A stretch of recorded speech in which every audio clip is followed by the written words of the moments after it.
Welcome back to the show. I am Yingying Li. And I'm Brendan Davis. Today we're going to talk about what seems like a very dry subject, the topic of how to react to policies here in China. To be totally honest with you, as we were going into this project and deciding the things we want to talk about, this episode seemed like it might be one of the hardest ones to create out of all the first 40 shows. But nope. Yeah, it was actually interesting to us to put together, and we have a few fun examples to hopefully make it come to life for you. Today we'll look at this subject from a super practical perspective. Not much theory here today, folks, just some on-the-ground realities and cold hard facts. Good times.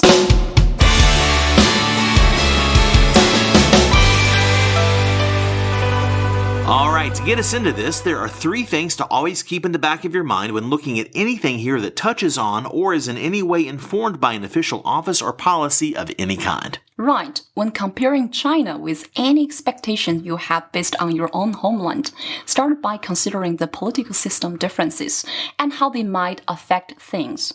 That one is hard to overstate, but is also probably the most well understood already. So what's next? Well, next, look at the geocultural realities of China versus your country. What does that mean to you, Brendan? To me, it means being sensitive to why are people how they are, based on where they are or were raised. This one requires a bit of nuance, as people from and in the different regions of China are sometimes as unique from one another as they are from people from another country entirely. China is a lot of things, but it is not homogeneous. And then there's the third consideration, which is also hard to escape, and that's the massive weight of history here. This one is the most taken for granted as a pain point for us Laowai who've been in China a minute, as historical precedents are sometimes used as justification for seemingly any and everything here, no matter how much of a stretch it seems. But the more you learn, the more you see how true it often is. The degree to which even ancient history can be deeply ingrained in modern life and decision-making is kind of staggering, but understanding and accepting this is a key part of getting all this policy stuff right, isn't it? It is. Keeping those things we just mentioned in your head and heart will help you develop and maintain a right attitude towards understanding Chinese policy. So how do we actually begin to deal with them effectively? There are two main ways. Read them accurately and learn to work with the government properly. Okay, fine, but how do we do these things? Let's start with a written policy. Start by actually reading the words literally. Go line by line and consider each point on its own merits. We live in a world where the information overload is so intense that a lot of shorthand is needed in many areas. But when it comes to something that possibly affects you or your business here, it's most effective to not fully trust media reports of a policy or even unbiased summaries because you might miss the very thing that's most important to your situation. Exactly.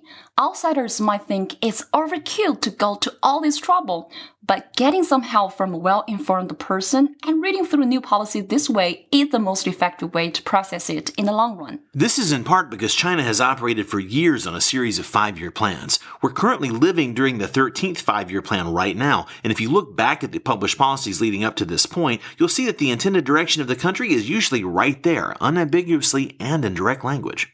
For example, poverty alleviation is a stated goal of administration, and environmental issues are actually a focus. Although there is obviously a long way to go in those areas, there has also been huge progress made, and this progress is the result of policies being created that address that issue, and then being followed. You can see the result in action. This is a direct result of the top-down design of the system here, as we gently and obliquely referenced earlier.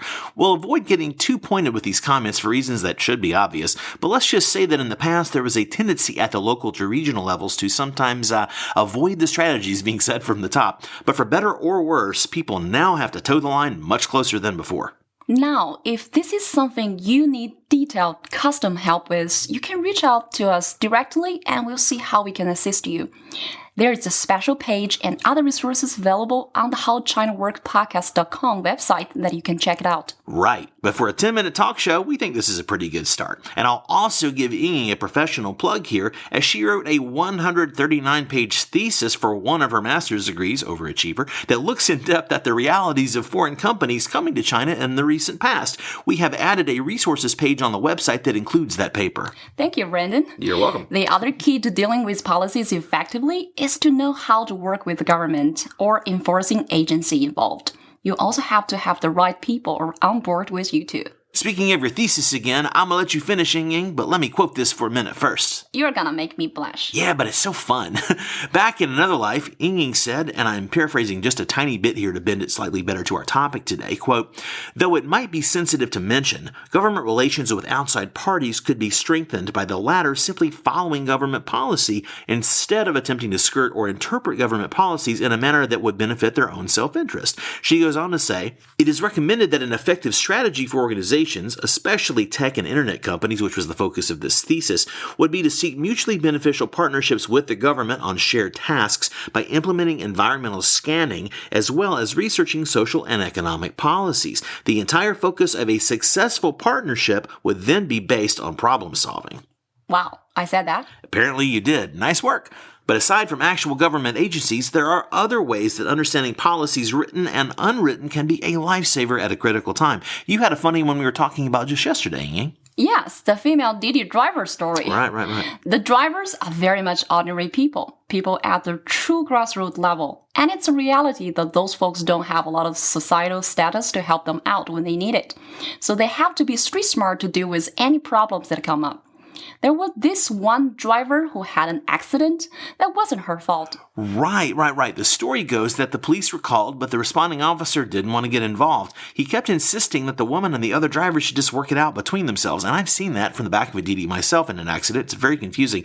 But the driver woman wanted and needed an official record of what happened, so she stood up for herself. She took a stand and turned the tables on the guy who didn't want to do his job. So how did she do this? She said that if he didn't help her like he was supposed to, she would shoot a video of it and get him in trouble with his bosses, who would not be happy with him, and she was right. Boom! The fear of social media criticism got him in line. He changed his position instantly, did his job, and helped her. Well, good for her. And the key takeaway from this example is to understand the system of power and how to game it, and then commit to your follow-through like she did. It's a little bit of that thick black philosophy from Monday's show in action, huh? You might say that. There's one other fun example we'll share today which illustrates a twist on this idea. There's a friend of ours who had the popular WeChat group, Hey Al. Hey Al. As a gentle but effective punishment for violators of the group policies, there's a 50 RMB fund to the group payable as a hongbao. Now that's the original red envelope people were glad to receive pre-Netflix. Oh, what? Nothing. Just showing my age again. Please continue. Okay. Well, generally speaking, Chinese people love a nice hongbao. Who doesn't love a nice hongbao? So making an offender give a hongbao to the group is a very effective tool to use on Chinese people especially. The way the virtual hongbao works on WeChat is that you set a money amount and a number of receivers, then lots of people can open it up and share the gift.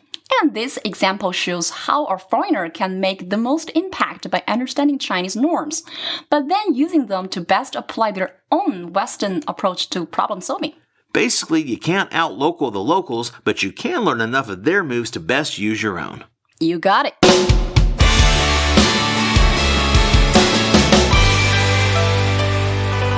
All right, we heard a few fun stories and got us some tasty info nuggets to get started understanding all this. Yep, you don't have to read a thesis or get an advanced degree to make this knowledge work for you too.